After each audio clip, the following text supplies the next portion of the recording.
让我们一起来领受上帝的话，记载在旧约圣经撒母耳记上17章，撒母耳记上17章，和本圣经在358页。我们要从36节看到40节，然后再从45节看到47节。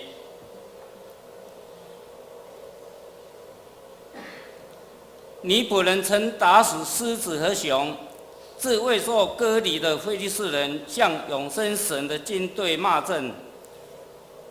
他必像狮子和熊一般。大卫又说：“耶和华救我脱离狮子和熊的爪，也必救我脱离这非利士人的手。”扫罗对大卫说：“你可以去吧，耶和华必与你同在。”扫罗就把自己的战衣给大卫穿上，将头盔给他戴上，又给他穿上铠甲。大卫把刀挎在战衣外，试试能不能着，因为素来没有穿惯，就对扫罗说：“我穿着这些不能着，因为素来没有穿惯。”于是摘脱了。他手中拿杖，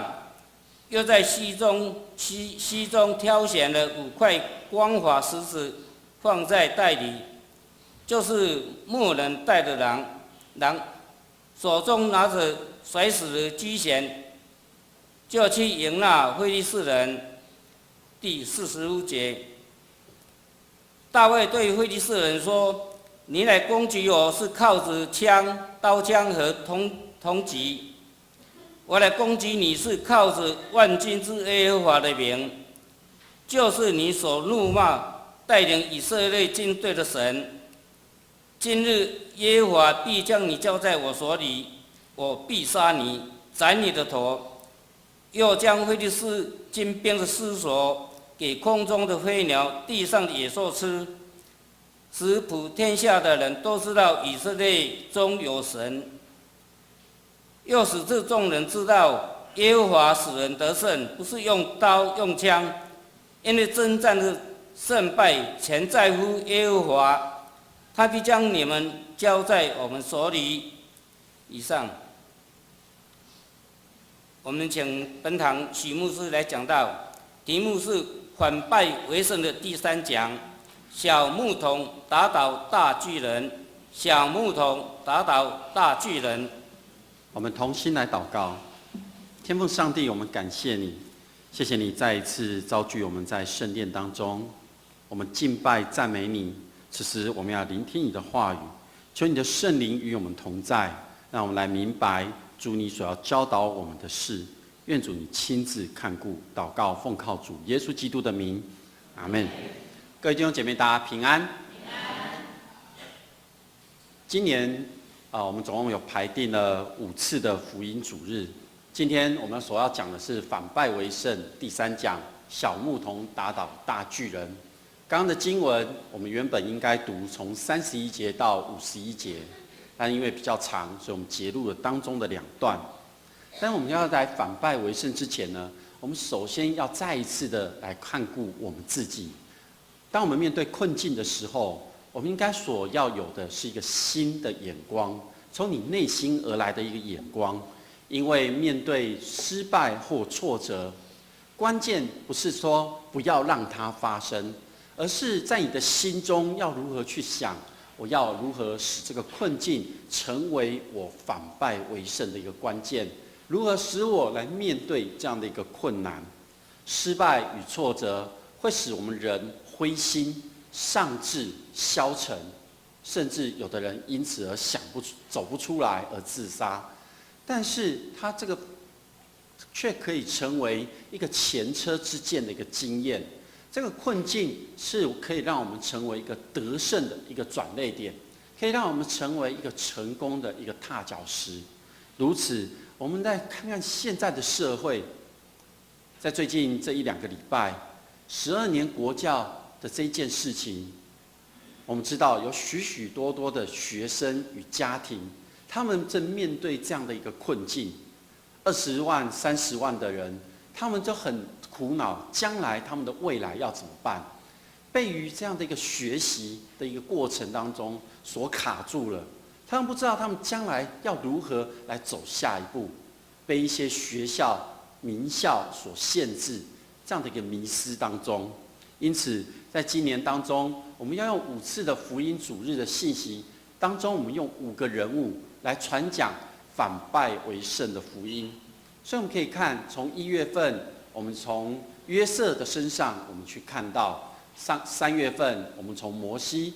这个月我们要从大卫，以及8月份我们要从以斯帖；11月份我们从耶稣的身上。所以邀请各位，你们在8月份的时候，可以邀请你们的亲朋好友，那些还未认识耶稣基督的，来到这当中。在这主日，在这5个主日里面，我们所讲的福音的信息，都用人物做代表性，以故事的方式来呈现，让人能够很清楚的听得懂。那我们简单的来再看一次，从约瑟的身上，我们知道他在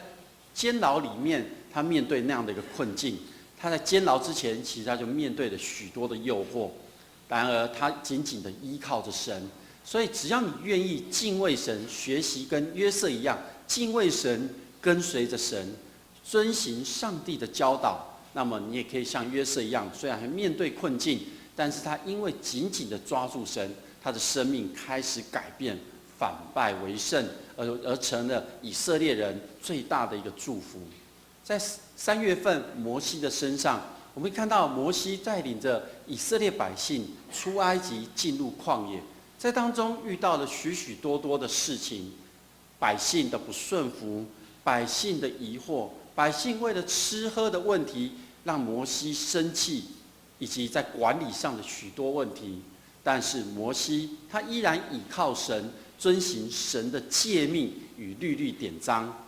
因此他虽然最后未能进入迦南地，但是他却让以色列人从困境当中走出去，也让自己从困境当中往前迈进，立下了很好的一个模范。因此我们要从今天来看大卫的时候，我们要知道大卫他如何来面对他眼前的挑战。我们就在今天的经文里面，我们一起来学习大卫他的一开始，我们要从他被膏立这件事，我们一起来谈起。当以色列百姓进入到上帝所应许给他们的迦南美地之后，他们按照着上帝的吩咐，将12个支派分布在不同的地方。但是原本居住在迦南地里面，其实还有其他的民族在，这些各族并没有被完全的驱离开迦南地这一块地方，特别是非利士人。非利士人经文里面有这样记载，是说他们骁勇善战，而且他们掌握了制造铁的技术，因此他们就掌握了制造兵器的这样的一个技能，所以他们常常因此而攻击以色列人，甚至连约柜都被非利士人给拿走了。所以当以色列人面对这样的困境的时候，以色列人要求先知撒母耳要设立一个君王，将这个君王才有这个能力去统合各支派的力量，让他们一起去对抗非利士人。这是他们所提出来的要求，在他们面对困境。神拣选了扫罗做第一任的以色列王，当然他也英勇地带着百姓打败了在迦南地里面的摩押人、亚门人、以东人，以及索巴诸王，以及非利士人。他无论到哪里去，他都打败了仇敌。可是在这过程里面，扫罗渐渐的骄傲了起来，因为有一次当扫罗需要在吉甲等候撒母耳来献祭，在这段经文里面的记载，他等了很久，等了7天。在这7天里面，百姓等得不耐烦了，渐渐的离开。扫罗王他就自己献祭。我们知道在那个时候，扫罗王他不可以自己献祭，他必须透过撒母耳才能够献祭。于是当撒母耳来到的时候，撒母耳就责备扫罗说：“你做了糊涂的事，因为你没有去遵守耶和华你的神所吩咐你的命令。你如果遵守了，以色列王，你在以色列当中并坚立你的王位，一直到永远。可是现在你自己献祭了，所以你的王位不长久。耶和华上帝现在必定要寻找一个合他心意的人，做他百姓的君王。这是因为你没有遵守耶和华所吩咐你的。”这样的过程里面，其实扫罗应该学到的教训，可是他没有，却在之后，上帝命令他要去歼灭亚玛力人的时候，他没有如此做，他反而留下了一些亚玛力人的性命，只掠夺了他们的财物。因此，撒母耳他很悲伤，为着扫罗悲伤，是因为耶和华后悔立了扫罗做以色列的王。因此，我们看到上帝要撒母耳去寻找一个合他心意的人，让他来接续扫罗，成为第二个以色列百姓的王。撒母耳领受了上帝的差遣，带着膏油去到了伯利恒耶西的家，要立耶西的一个儿子做王。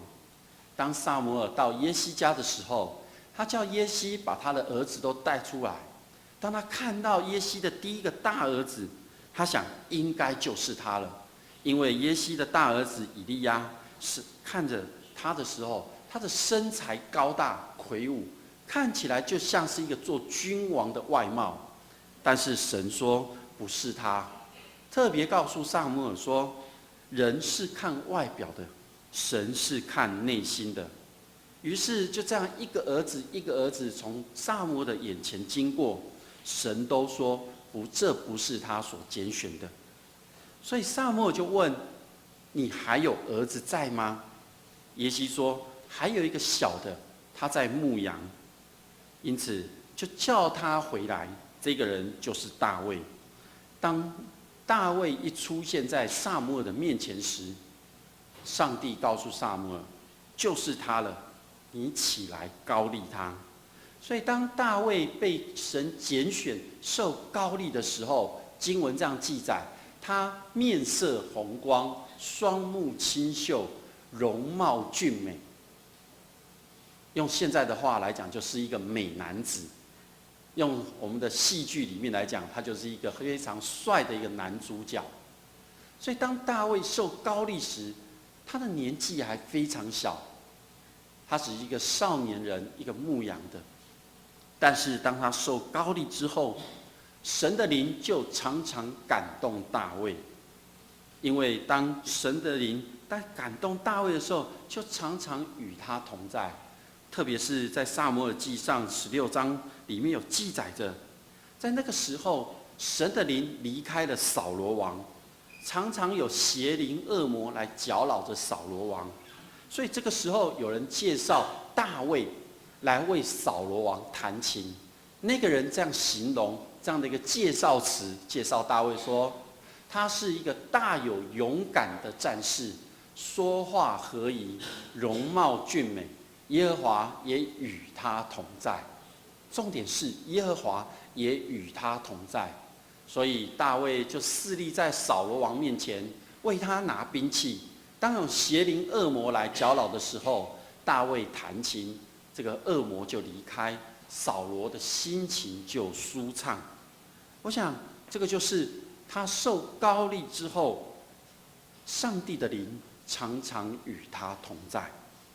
我们今天的经文所看到的是，当以色列人来攻打非利士人来攻打以色列人的时刻，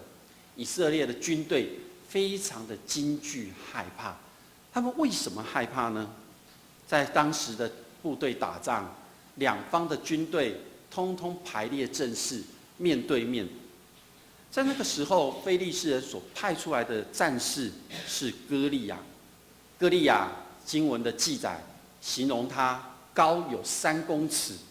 他光他身上所穿的那些战衣盔甲就有57公斤，他手中所拿的那个铁枪，光枪头就有7公斤。因此，面对这样的巨人的时候，以色列的军队他们当然非常的害怕。歌利亚天天出来挑战他们。他说：“你们选人出来跟我对打，如果将我杀死，我们就做你们的奴隶；如果我赢了，你们就要做我们的奴隶。”这一段话好像是一个人的决斗，就定了整个民族的生死。所以扫罗与以色列的众人听到之后就非常害怕，只好不断的往后退。歌利亚出来校正，以色列人很害怕，不敢出来面对，就这样子在战场上受到羞辱，长达40天。大卫的3个哥哥，在那个时候也在战场上，在第一线。大卫的父亲非常担心他们，就差遣了大卫去探访他的哥哥。当他一到战场，大卫听到歌利亚校正辱骂上帝的百姓，而且他知道，他也听到，如果有人打败了歌利亚，扫罗王愿意赏赐重金，并将女儿嫁给这个打败歌利亚的人。可是歌利亚这么的巨大，没有人敢向前去，所以这个重赏之下，并没有勇夫跳出来。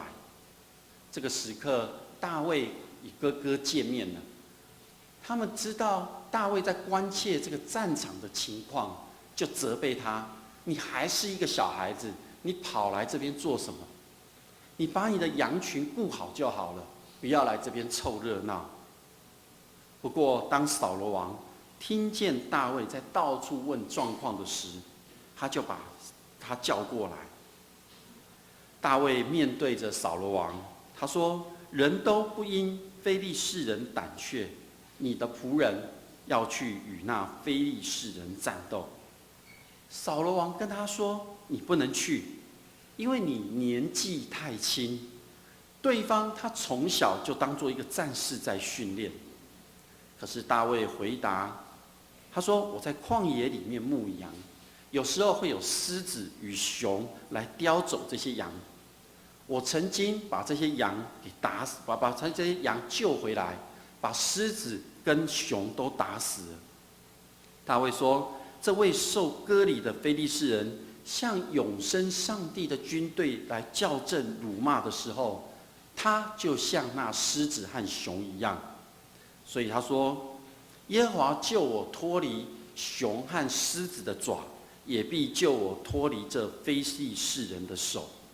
所以扫罗就把自己的衣服、战衣、盔甲，甚至是刀，都给了大卫。大卫穿起来不合身，他无法走路，因为他还是个小孩子。因此大卫就把这些通通放在一旁，只拿着他牧羊时候所拿的那根杖，以及到河边捡了5块光滑的石子，带着甩石子的机旋往前去了。这个就是大卫在领受到呼召，而且他勇敢的向前。因此，当他向前的时候，歌利亚看见这个年轻人，一个俊男，他的面色红光，容貌俊美，不像是传统形象中那个威武的一个战士，所以就藐视他。歌利亚对大卫这样说：“你只拿一根杖来到我当中，岂不将我看作是狗？”歌利亚觉得自己受到了侮辱，所以就指着自己的神诅咒大卫说：“来吧，我将你的肉要给空中的飞鸟和田里的野兽吃。”但是大卫却对歌利亚说：“你来攻击我，是靠着刀枪和铜戟；我来攻击你，是靠着万军耶和华的名，就是你所辱骂带领以色列军队的神。”所以当大卫跟他讲完之后，他与歌利亚面对面的跑到战场的中间。大卫从囊中拿出一块石头，用机旋甩出去，打中了歌利亚的额头，歌利亚就倒在地上。那个时候，非利士人看见歌利亚倒在地上，又被大卫所杀，他们就逃跑了。以色列人因此乘胜追击，一直追到了加特以格伦的城门，沿途都是非利士人的尸体。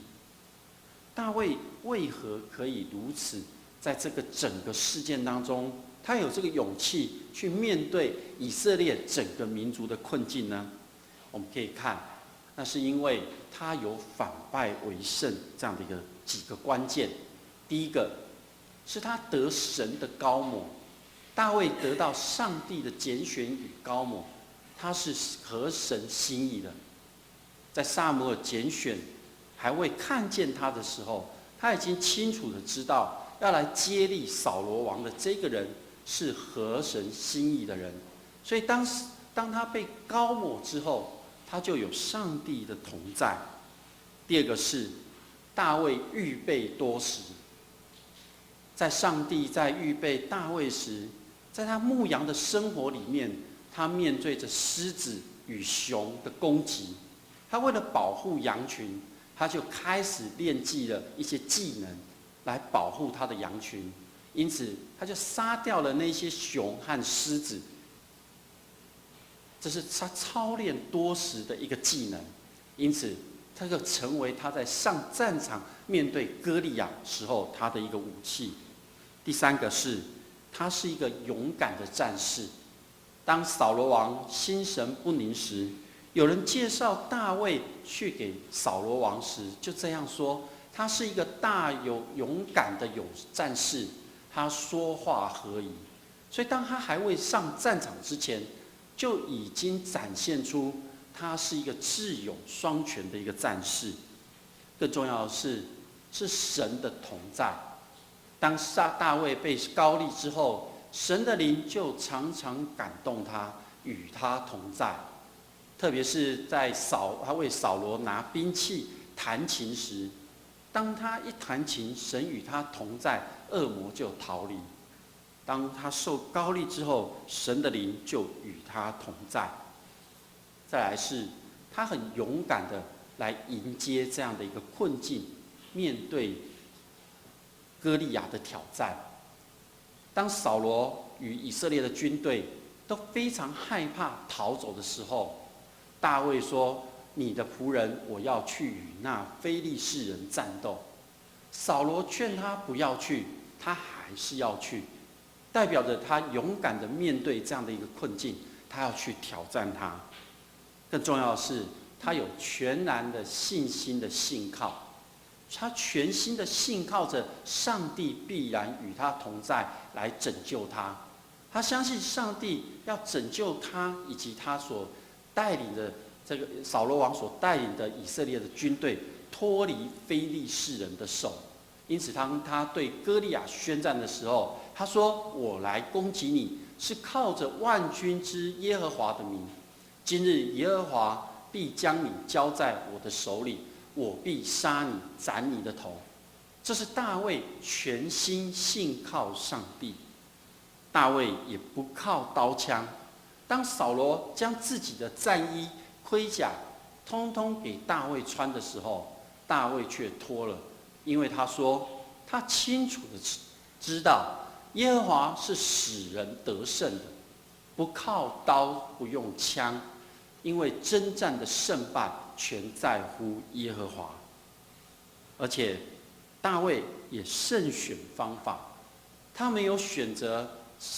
战场上有力的武器。虽然扫罗王给了他这些，其实他还可以再去拿一些比较符合他、适合他的这些刀枪，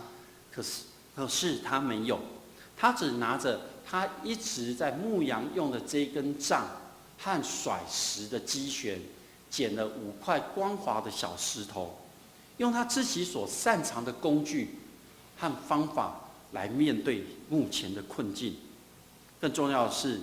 他荣耀神的名。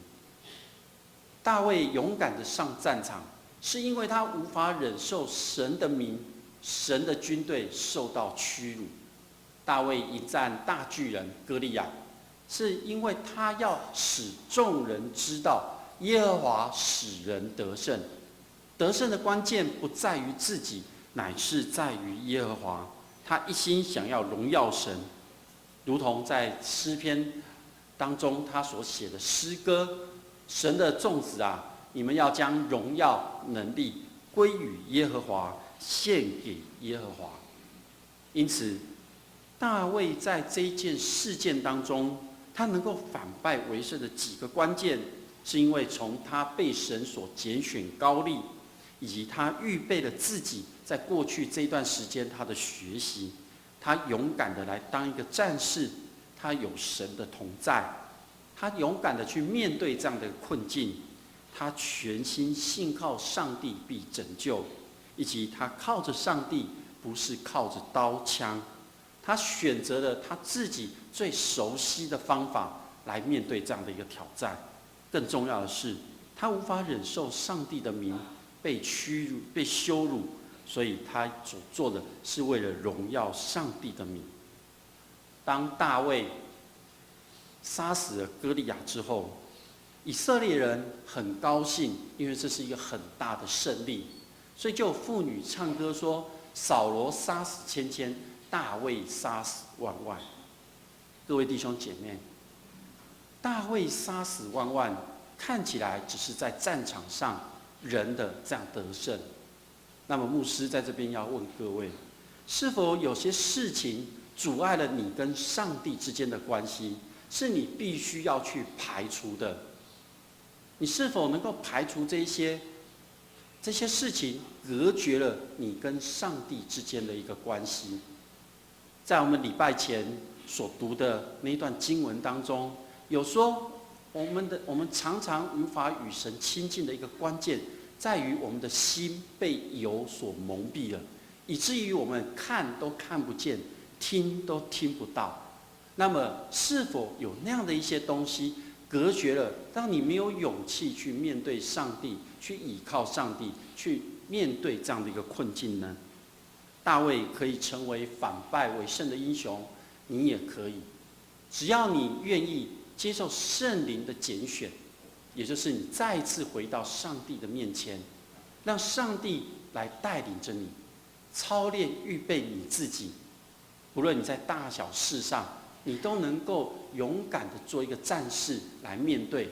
而且常常来与神同在，透过读经祷告，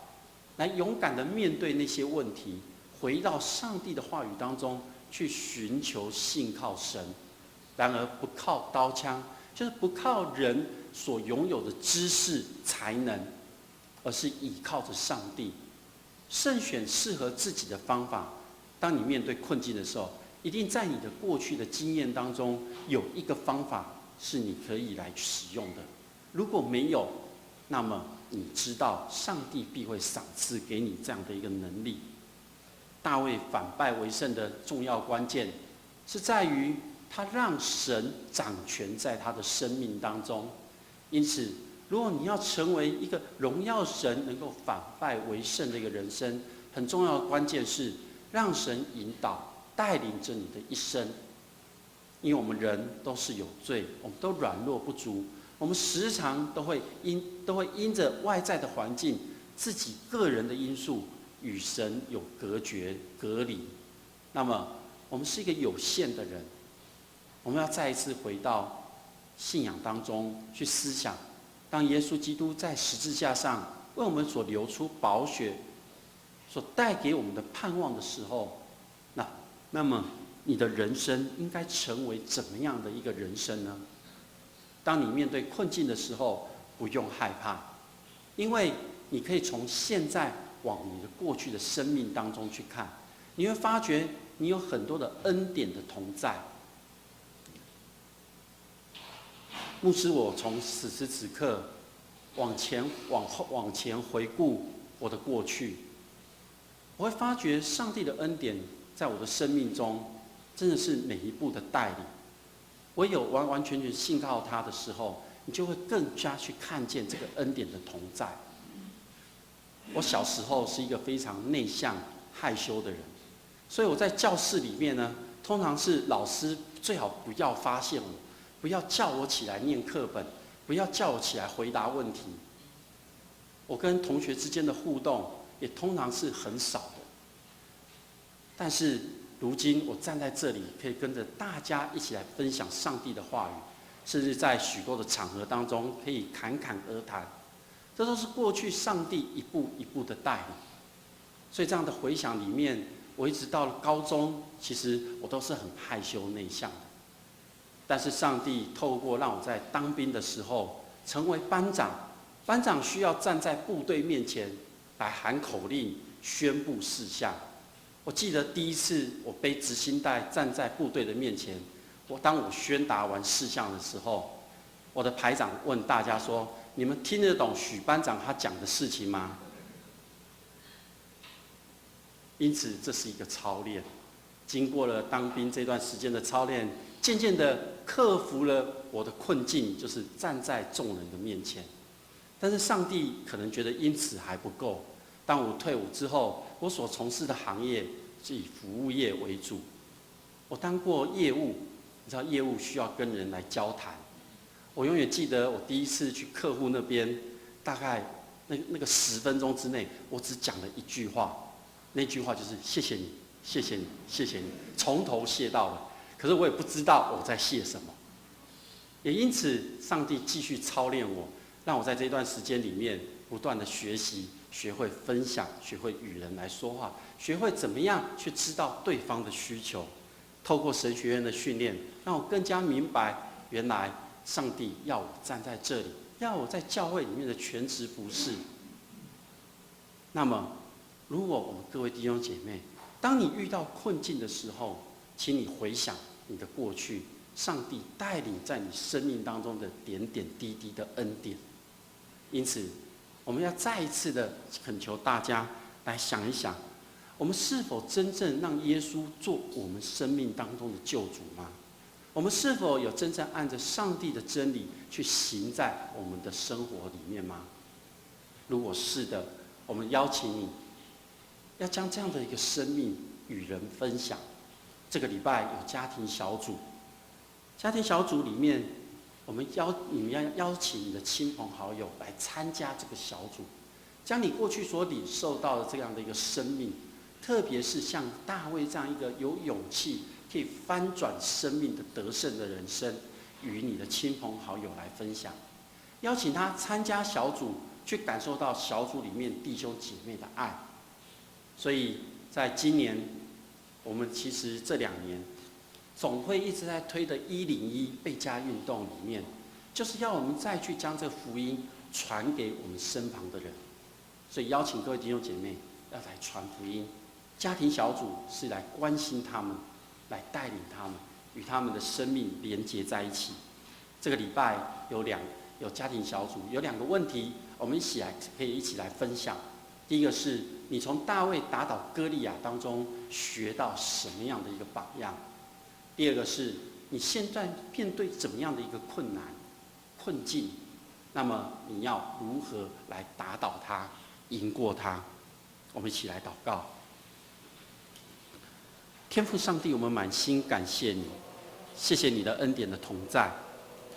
让我们知道学习大卫在面对巨人歌利亚的时候，那是一个巨大的困难，特别是他是整个以色列百姓的困难的时候，他所倚靠的不是刀枪，而是耶和华上帝。他所清楚的知道，他要胜过这样的困境的时候，得胜不在乎人，而是耶和华。愿主你让我们每一个人都能够学习像大卫一般，我们都有一个倚靠上帝你的信心。